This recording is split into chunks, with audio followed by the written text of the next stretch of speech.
77-year-old diabetic, hypertensive, moderately frail patient following up with me for almost 3 years, disabled, begging for surgery. We did D10 to pelvis fusion with TLIF at L4-5 and L5-S1, got a decent correction. After 1.5 years of surgery, presents with a small pustule over the back, wound opens up, underwent multiple debridements, long-term antibiotics, lot of VAC dressings, did not improve. We had to remove all the screws. Still the wound did not improve. There was an infection in the cage at L5-S1 along with non-union. We removed that, did an ALIF, and ultimately there was a solid fusion and she's able to walk after 1.5 years of agony. Could I have avoided this complication? So complications, if you're operating adult degenerative scoliosis, be sure you are going to face these complications. And the complication rate is, some surgeons say, close to 100%. They can be medical or surgical. Pre-operative detailed medical assessment and optimization is the single most important factor to reducing complications, whether it is improving osteoporosis or rehab, pre-op rehab, or improving the nutritional status of the patient or correcting anemia.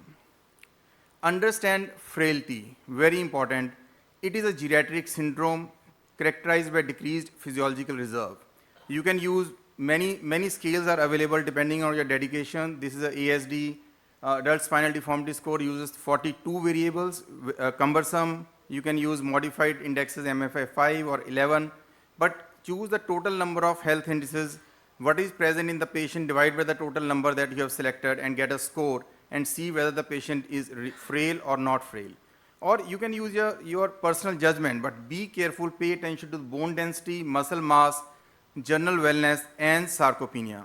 But make sure that frailty, we can do a lot of planning, but frailty is independently associated with higher overall complication, including surgical complications like PJK and pseudoarthrosis. If you want to reduce the complication rate in deformity, there are a lot of deformity patients in my clinic who are having very minimal symptoms. Don't operate on these patients. Be careful about your indications if there is a progression of deformity or there are neurological symptoms. Be as less invasive as possible. You can go through this paper and understand what degree of invasiveness you want with the patient. Like, this is an adult patient with a deformity, but only neurogenic claudication, and we did just a microscopic decompression in this patient and he's happy. Think whether I can get away with just doing a short fixation, or do you need all posterior fixation? Not everyone needs full correction of SVA. Or do you really need to put anterior cages, or you really need big osteotomies to correct the sagittal and the coronal profile? Now, once you have understood the medical condition of the patient, once you know how frail is the patient, and you have decided the invasiveness, have a multidisciplinary meeting, call all the physicians who are involved, discuss with them the invasiveness that you are planning, and discuss whether the patient would be able to tolerate that or not. A Seattle spine group has shown that this multidisciplinary team meetings had reduced the complication rate, and our experience has been the same.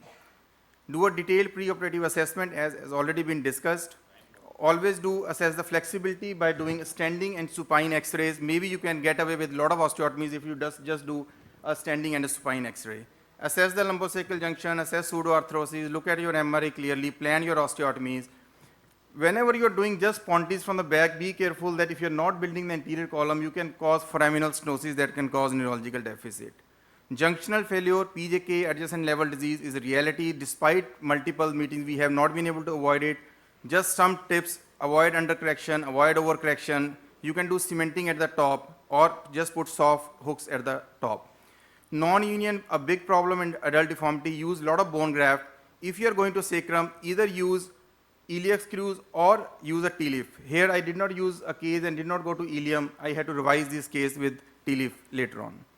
Going from our experience, over the last 2 years, we have shifted from open surgeries to minimally invasive. A similar case that I discussed in the beginning, 72-year female, doctor's mother. Here what we did, as has been discussed, we went anterior, did OLIF at multiple levels, and then in stage 2, we did posterior fixation, getting a good coronal and sagittal alignment, good correction of pelvic parameters, and here she is walking at 2 weeks and 3 months, and X-ray at 1 year showing good maintenance of alignment.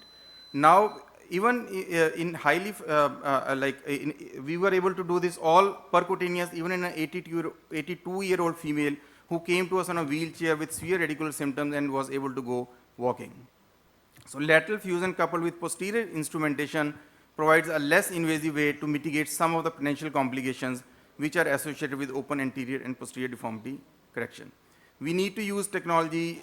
In the future, we need to have predictive models to predict what patients are going to get complicated so that we can avoid complications in these patients.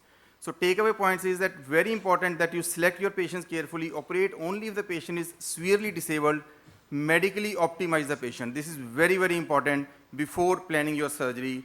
Carefully plan your surgery, try to be as less invasive as possible, and correct, of course, plan your radiology before going ahead with the surgery. Thank you.